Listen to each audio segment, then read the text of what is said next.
Hello all, మనం ప్రీవియస్గా functions basics చూసాం.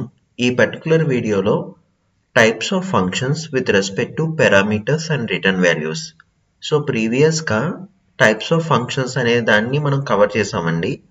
అక్కడ మనం ఏం రాయాలి అంటే pre define functions and user define functions అనేది రాయాలి. అంటే టైప్స్ ఆఫ్ ఫంక్షన్స్ అని మీకు ఎగ్జామ్లో ఇస్తే అప్పుడు మీరు రాయాల్సిన ఆన్సర్ ఏంటంటే predefined functions or built-in functions and second type వచ్చేసి యూజర్ డిఫైన్ ఫంక్షన్స్ అండి. ఒకవేళ క్వశ్చన్ కనుక ఈ విధంగా అడిగితే like what are functions are types of functions with respect to parameters and return values అంటే మీకు 4 టైప్స్ వస్తాయండి. ఆ 4 టైప్స్ ఏంటో ఒకసారి చూద్దాం. సో క్వశ్చన్ ఏంటంటే types of functions, types of user defined functions based on parameters and return values. Functions in C can be classified into 4 categories based on parameters and return values. Return values and పారామీటర్స్తో మనకి 4 types కింద divide చేశారండి. ఆ 4 types ఏంటంటే functions with parameters and return values. అంటే functions లోపల మనం parameters ఇచ్చి ఆ ఫంక్షన్ నుంచి మనకు ఒక వాల్యూ అనేది మనం రాబట్టుకోవచ్చు, అదొక టైప్. నెక్స్ట్ టైప్ వచ్చేసి functions with parameters and no return values. అంటే ఫంక్షన్ లోపల మనం పారామీటర్స్ ఇస్తూ మనకు వాల్యూ అనేది మనం దాని నుంచి రాబట్టుకోలేకపోవడం, అంటే విత్ నో రిటర్న్ వాల్యూ, అదొక type. So these are 2 types and another 2 types ఉన్నాయండి, అవి కూడా ఒకసారి చూద్దాం. ద థర్డ్ టైప్ వచ్చేసి functions with no parameters and no return values. అంటే దీంట్లో మనం ఎలాంటి పారామీటర్స్ ఇవ్వము, అలాగే ఆ ఫంక్షన్ నుంచి ఎలాంటి వాల్యూ కూడా మనం రాబట్టుకోలేము, అంటే తీసుకోలేము. అండ్ లాస్ట్ ఫైనల్ టైప్ వచ్చేసి functions with no parameters and return value. అంటే పారామీటర్లు ఏమి ఇవ్వకుండా ఆ ఫంక్షన్ నుంచి మనం వాల్యూ అనేది మనం తీసుకోవచ్చు అనమాట. ఈ విధంగా మనకి 4 టైప్స్ ఉంటాయండి. ఇవన్నీ కూడా ఒక్కొక్కటి మనం ఎక్స్ప్లెయిన్ చేసుకుందాం. So let's get started. The first one వచ్చేసి functions with parameters and return values. అంటే ఫంక్షన్ లోపల పారామీటర్స్ ఇస్తూ ఆ ఫంక్షన్ నుంచి వాల్యూ ఎలా తీసుకోవాలనేది ఈ పర్టికులర్ ఎగ్జాంపుల్లో మనం చూద్దాం. సో పారామీటర్స్ అనేవి ఉంటాయి, రిటర్న్ వాల్యూ కూడా ఉంటుందన్నమాట. This is the most commonly used form. So let's get started. ఇందులో మనకి ఈ ఎగ్జాంపుల్ నేను డెవ్సిపిపిలో ఆల్రెడీ రాసి ఉంచాను, దాన్ని నేను ఎక్స్ప్లెయిన్ చేస్తాను. సో డెవ్సిపిపిలోకి వెళ్దాం. సో ఫస్ట్ టైప్ వచ్చేసి function with parameters and return values. So second లైన్లో మనం #include stdio.h రాస్తున్నాం. థర్డ్ లైన్లో యాడ్ అనే యూజర్ డిఫైన్డ్ ఫంక్షన్. ఇది ఈ ఫంక్షన్ సి ప్రోగ్రామింగ్లో లేదు, మనం ఇంట్రడ్యూస్ చేస్తున్నాం. ఆ ఫంక్షన్ పేరు ఏమిటంటే యాడ్. అండ్ యాడ్ అనే ఫంక్షన్ 2 పారామీటర్స్ తీసుకుంటాయి. ఆ 2 పారామీటర్స్ ఏ విధమైన డేటా టైప్లో ఉంటాయి అంటే ఇంటీజర్ డేటా టైప్లో ఉంటాయి. సో ఇంట్ ఓకేనా. అండ్ ఆ ఫంక్షన్ నుంచి వాల్యూ అనేది ఎలాంటి టైప్లో మనకి కావాలి అంటే ఇంటీజర్ టైప్లో కావాలి. సో రిటర్న్ టైప్ వచ్చేసి ఇంట్ అండ్ సెమీకోలన్. సో ఈ లైన్ ఏమంటామంటే ఫంక్షన్ డిక్లరేషన్ అంటాం. So function declaration is nothing but telling the compiler about function name, function prototype, function parameters and along with return type. So దీన్ని ఏమంటారు అంటే function declaration అంటారు. So ఇప్పుడు 4th లైన్లో నేను ఏం రాస్తున్నాను, ఆ ఫంక్షన్ యొక్క డెఫినేషన్ రాస్తున్నాను. డెఫినేషన్ అంటే ఏమీ లేదండి, ఆ ఫంక్షన్ యొక్క కోడ్ అనేది నేను రాస్తున్నాను, అంటే ఇంప్లిమెంటేషన్ రాస్తున్నాను. కర్లీ బ్రేసెస్ పెట్టి ఇంప్లిమెంటేషన్ రాస్తున్నాను, కోడ్ రాస్తున్నాను అనమాట.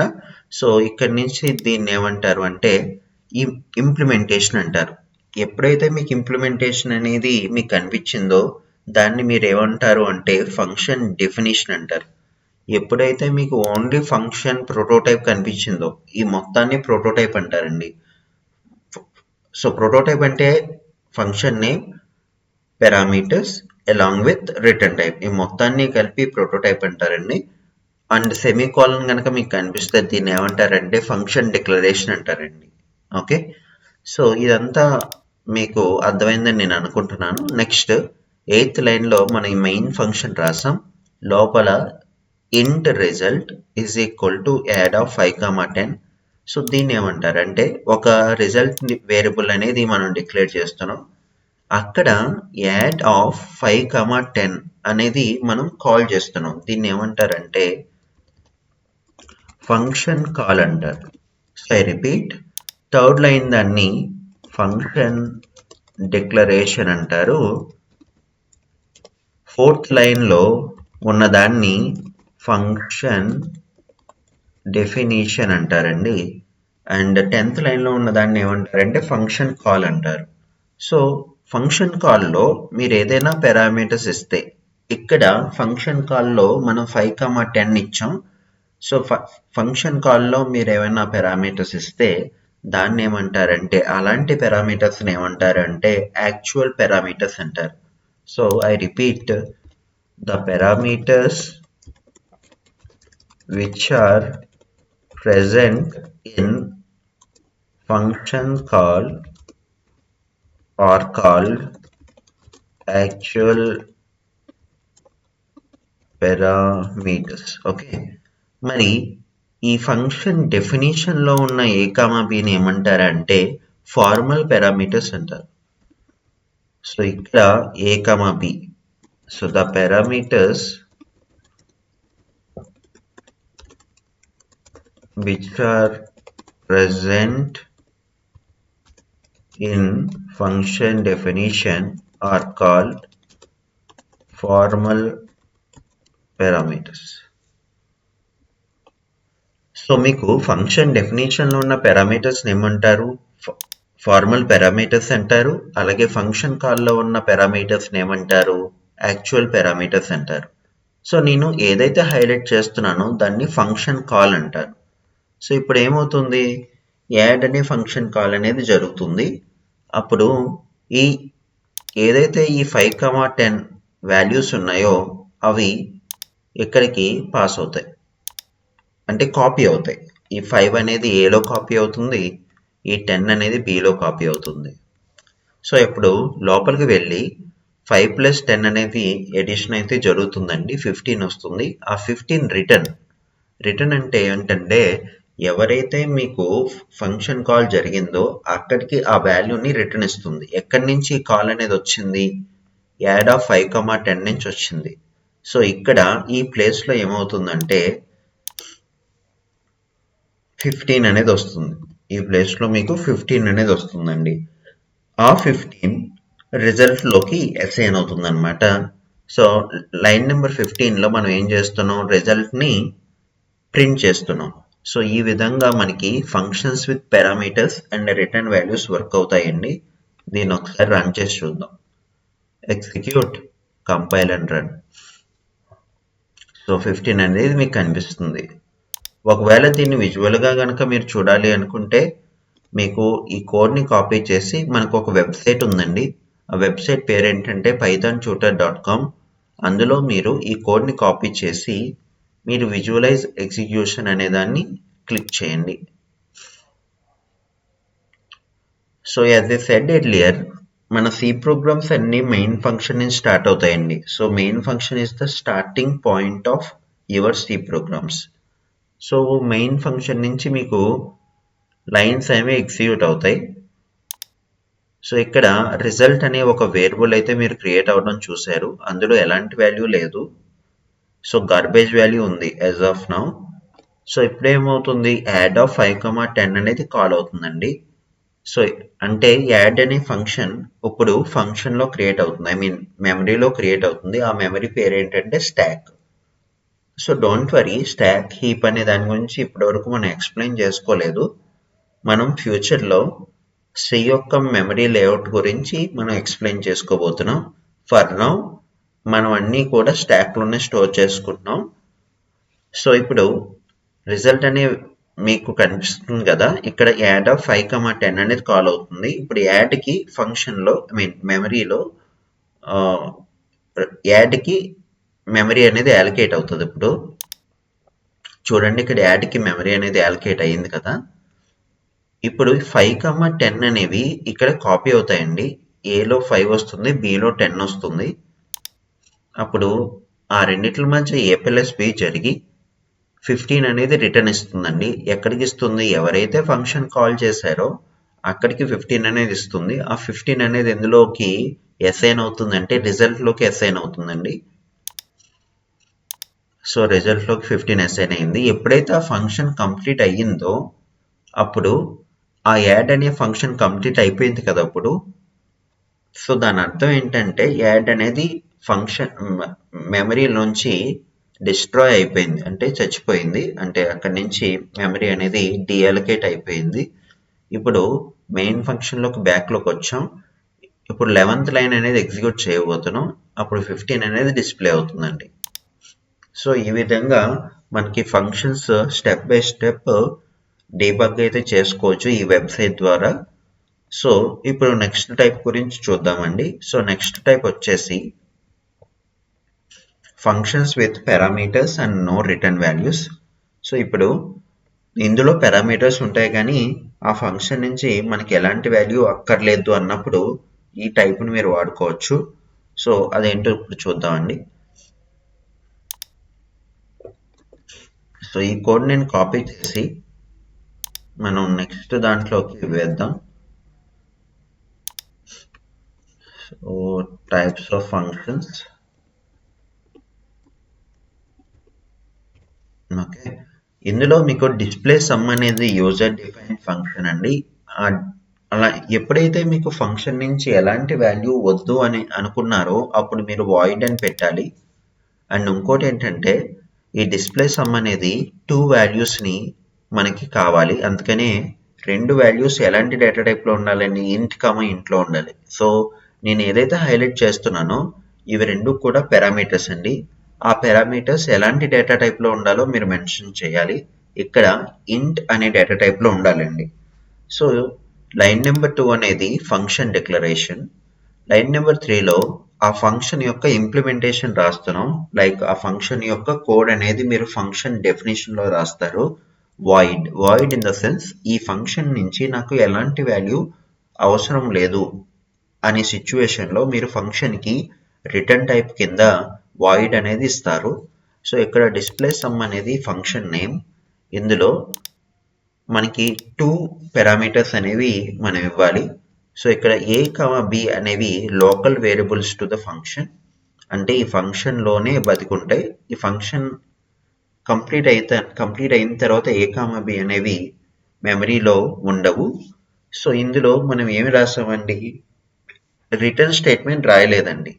printf sum is equal to %d, ఇక్కడ a ప్లస్ b అని రాసాం. ఓకే, సో ఇక్కడ 7th లైన్లో మెయిన్ అనే ఫంక్షన్ని మనం కాల్ చేస్తున్నాం, అంటే మెయిన్ అనే ఫంక్షన్ మనం రాస్తున్నాం. సో 7th లైన్ నుంచి మీ కోడ్ అనేది వర్క్ అవుతుంది. సో 7th లైన్ తర్వాత మీకు 9th లైన్లో డిస్ప్లే సమ్ అనే ఫంక్షన్ కాల్ చేస్తున్నాం. సో 5, 10 అనే దాన్ని మనం పారామీటర్స్గా పాస్ చేస్తున్నాం. అంటే ఈ ఫంక్షన్లో పారామీటర్స్ ఉన్నాయి కాకపోతే రిటర్న్ వాల్యూస్ అనేవి లేవు. సో రిటర్న్ లేదు కాబట్టి మనం ఎలాంటి వాల్యూ కూడా ఇవ్వట్లేదు హోల్డ్ చేయడానికి. లైక్ ఇంట్ రిజల్ట్ అనేది మనం ఇవ్వడం లేదు. ఎందుకు అంటే డిస్ప్లే సమ్ నుంచి నాకు ఎలాంటి వాల్యూ కూడా బ్యాక్కి అవసరం లేదు. సో అందుకని నేను ఎలాంటి వాల్యూని కూడా హోల్డ్ చేయడానికి ఇక్కడ ఇవ్వడం లేదండి. సో ఇప్పుడు డిస్ప్లే సమ్ అనేది కాల్ అవుతుంది. ఈ 5 అనేది ఏలోకి కాపీ అవుతుంది, ఈ 10 అనేది బిలో కాపీ అవుతుంది. సో 5 + 10 వచ్చేసి 15. సో సమ్ అనేది 15 కింద మీకు డిస్ప్లే అవుతుంది. అప్పుడు ఈ ఫంక్షన్ కంప్లీట్ అయిపోయిన తర్వాత మళ్ళీ బ్యాక్ వస్తుంది. ఇంకా మెయిన్లో ఎలాంటి కోడ్ లేదు కాబట్టి మొత్తం ఈ కోడ్ అక్కడితో టెర్మినేట్ అయిపోతుందండి. సో ఇది ఒకసారి రన్ చేసి చూద్దాం. So some is equal to 15. ఈ విధంగా సెకండ్ టైప్ కూడా మీకు వర్కౌట్ చేసుకోవచ్చు. ఇప్పుడు థర్డ్ టైప్ గురించి ఎక్స్ప్లెయిన్ చేసుకుందాం. సో థర్డ్ టైప్ వచ్చేసి functions with no parameters and no return values. అంటే ఇందులో ఎలాంటి పారామీటర్స్ ఉండవు, అలాగే ఆ ఫంక్షన్ నుంచి మనకి ఎలాంటి వాల్యూ కూడా అవసరం లేదు అనే సిచ్యువేషన్లో మీరు ఈ టైప్ని మీరు వాడుకోవాల్సి ఉంటుంది. So no return values, no parameters. So just display చేయడం, ఒక ఇన్ఫర్మేషన్ డిస్ప్లే చేయడానికి ఇలాంటి టైప్ని మీరు వాడతారనమాట. So let's take this example, and I will show you how it is running inside the memory. So ఇప్పుడు మెమరీలో చూపిస్తానని చెప్పాను కాబట్టి ఇక్కడ ఎడిట్ దిస్ కోడ్ అని చెప్పి మనం ఈ కోడ్ని ఇక్కడ కాపీ చేద్దాం. సో ఇప్పుడు మనం విజువలైజ్ ఎగ్జిక్యూషన్ అనే దాన్ని క్లిక్ చేద్దాం. So as I said earlier, మీ సి ప్రోగ్రామ్స్ అన్ని మెయిన్ ఫంక్షన్ నుంచి స్టార్ట్ అవుతాయి. సో మెయిన్ లోపల ఏముంది, షో అనే ఫంక్షన్ ఉంది. ఇక్కడ షో అనేది యూజర్ డిఫైన్డ్ ఫంక్షన్. సో షోలో ఎలాంటి పారామీటర్స్ లేవు, అందుకని ఈ పెరాన్సిస్లో మీరు ఎలాంటి ఇన్పుట్స్ ఇవ్వలేదు, లైక్ డేటా టైప్ ఇవ్వలేదు కదా ఇక్కడ. అలాగే ఈ ఫంక్షన్ నుంచి ఎలాంటి వాల్యూ కూడా అవసరం లేదు అన్న పక్షంలో మీరు వాయిడ్ అనేది రాస్తారు. సో సెమీకాలన్ పెడితే it's a function declaration. So third లైన్లో వాయిడ్ షో, మీరు కర్లీ బ్రేసెస్ పెట్టి అందులో కోడ్ అనేది అయితే రాశారు. ఇక్కడ హలో స్టూడెంట్స్ అనేది ఒక ప్రింట్ఎఫ్ స్టేట్మెంట్ అనేది ఉంది. సో అక్కడితో ఈ ఫంక్షన్ అనేది అయిపోయింది. ఇప్పుడు 9th లైన్ షో అనేది కాల్ అవుతుంది.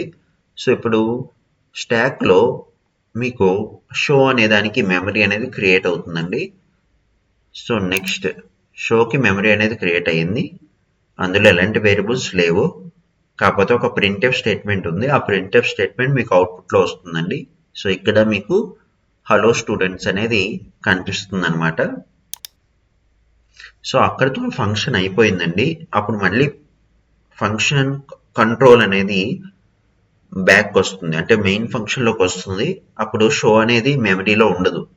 సో ఇక్కడ నుంచి డిలీట్ అయిపోతుంది చూడండి. షో అనేది డిలీట్ అయిపోయింది. సో ఈ విధంగా functions with no parameters, no return values మీద ఒక ఎగ్జాంపుల్ అయితే మీరు వర్కౌట్ చేయొచ్చు. సో నెక్స్ట్ టైప్ వచ్చేసి మనం చూద్దామండి, functions with no parameters and return value. అంటే ఇందులో పారామీటర్స్ ఏమీ ఉండవు, అలాగే కాకపోతే ఆ ఫంక్షన్ నుంచి మనకు ఒక రిటర్న్ వాల్యూ అనేది కావాలి అనుకుంటే అప్పుడు ఎలాంటి టైప్ని మీరు వాడుకోవాల్సి ఉంటుంది. సో దీన్ని ఒకసారి రన్ చేసి చూద్దామండి. సో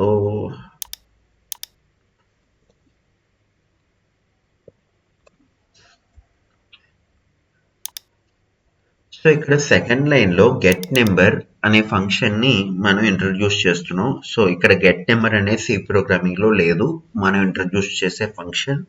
సో దీన్ని ఏమంటారు, యూజర్ డిఫైన్ ఫంక్షన్ అంటారు. సో ఈ ఫంక్షన్ నుంచి నాకు ఒక వాల్యూ కావాలి, ఆ వాల్యూ ఇంటీజర్లో ఉండాలని ఇస్తున్నాను. సో దాని యొక్క రిటర్న్ టైప్ వచ్చేసి ఇంట్, ఇక్కడ సెమీకాలన్ ఇస్తున్నాను. So it is a function declaration. And ఆ ఫంక్షన్ యొక్క ఇంప్లిమెంటేషన్ నేను హైలైట్ చేసిన కోడ్లో ఉంది. సో దీన్ని ఫంక్షన్ డెఫినేషన్ అంటారు. సో ఆ ఫంక్షన్ లోపల ఒక వేరియబుల్ అయితే డిక్లేర్ చేశాను, దీన్ని లోకల్ వేరియబుల్ అంటారు. ఎప్పుడైతే ఒక ఫంక్షన్లో ఒక వేరియబుల్ అయితే మీరు ఇంట్రడ్యూస్ చేస్తున్నారో వాటిని మీరు లోకల్ వేరియబుల్స్ అనాలి. అక్కడ మళ్ళీ ప్రింట్ఎఫ్ ఎంటర్ ఏ నెంబర్ అని అడుగుతున్నాం. ఆ ఎక్స్ అనే వాల్యూ యూజర్ దగ్గర నుంచి తీసుకుంటున్నాం, దాన్ని రిటర్న్ చేస్తున్నాం. ఎవరైతే కాల్ చేస్తారో ఆ ఫంక్షన్కి మనం రిటర్న్ అనేది ఇస్తున్నాం. రిటర్న్ అంటే ఆ పర్టికులర్ వాల్యూ ఎవరైతే కాల్ చేస్తున్నారో వాళ్ళకి ఇవ్వడం అనమాట. సో నెక్స్ట్ 10th లైన్లో మెయిన్ ఫంక్షన్ రాస్తున్నాం. సో లోపలికి వెళ్ళి ఇంట్ నమ్ అనేది ఒక వేరియబుల్ డిక్లేర్ చేసి గెట్ నెంబర్ అనే ఫంక్షన్ని మనం కాల్ చేస్తున్నాం. సో ఇప్పుడు కంట్రోల్ గెట్ నెంబర్ దగ్గరికి వెళ్తుంది, లోపలికి వెళ్ళి ఇంట్ ఎక్స్ అనేది డిక్లేర్ చేస్తాం. అంటే ఎక్స్ని క్రియేట్ చేసి ప్రింట్ఎఫ్ ఎంటర్ ఏ నెంబర్ అని అవుట్పుట్లో మీకు కనిపిస్తుంది. అప్పుడు ఎక్స్లో మీకు ఒక వాల్యూ అనేది ఇవ్వాలి. ఆ వాల్యూని ఎవరైతే పిలిచారో ఆ వాల్యూని ఎవరైతే పిలిచారో ఆ ఫంక్షన్ కాల్ దగ్గరికి వెళ్ళి అక్కడికి ఇస్తుందండి. లైక్ నేను ఏదైతే హైలైట్ చేస్తానో ఆ వాల్యూ అక్కడికి వచ్చి రీప్లేస్ అవుతుంది. ఆ వాల్యూ నమ్లోకి అసైన్ చేయబడుతుంది. తర్వాత 13th లైన్లో మీరు ఆ వాల్యూని అవుట్పుట్ స్క్రీన్ మీద ప్రింట్ చేస్తున్నారు. సో దీన్ని ఎగ్జిక్యూట్ అయితే చేద్దామండి.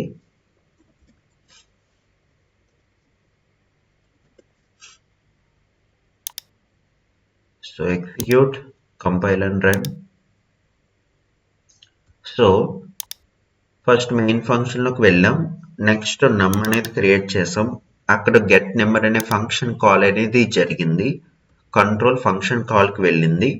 ఇంట్ ఎక్స్ ఒక వేరియబుల్ అయితే ఇంట్రడ్యూస్ చేశారు. అక్కడ ఎంటర్ ఏ నెంబర్ అని మనం యూజర్ని అడుగుతున్నాం. సో ఆ స్టెప్లో మనం ఉన్నాం. సో ఇక్కడ ఏదైతే నెంబర్ ఇస్తున్నారో ఆ నెంబర్ ఎక్స్లోకి వెళ్తుంది. సో ఆ ఎక్స్ అనేది మనం రిటర్న్ చేస్తున్నాం. సో యూ ఎంటర్డ్ అంటే ఆ ఫంక్షన్ కంప్లీట్ అయిపోయిన తర్వాత నమ్లోకి 10 అనేది అసైన్ అయింది. ఆ తర్వాత 13th లైన్లో యూ ఎంటర్డ్ %d. ఈ %d ఎక్కడ రిఫర్ అవ్వాలి? నమ్లో చూడాలి. సో అప్పుడు మీకు యూ ఎంటర్డ్ 10 అనేది అవుట్పుట్ కింద వచ్చిందండి. ఈ విధంగా మనం 4 types of functions based on parameters and return types మీరు వర్కౌట్ చేసుకోవచ్చు. So that's it for this video. I will see you in my next video. Thank you so much for watching.